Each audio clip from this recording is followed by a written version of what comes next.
तकरीरां बंद नहीं करनिया। कहते ट्रंप ने एक तकरीर सुनी तर्जमा करा के और कन्नन नूं हथ लाया, उन्हें क्यों है तो फिर कहता सलाउद्दीन अयूबी आया।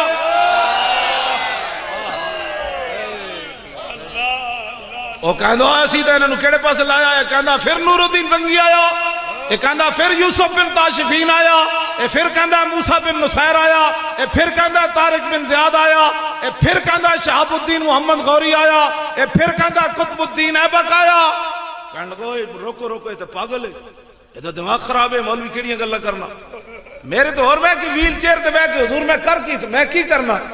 ये कहते मैं जिस इलाके तुहानू पता नहीं कितने जनाब आए होने, इस मौलवी ने नहीं बुलाना, तुहानू पता नहीं कितने दबाव ने, मैं उत्थे केड़े जेड़े इलाके जाना, कहते मौलवी इसनू नहीं बुलाना। दसो यार मैं कोई चीज किसी को कदी मंगी?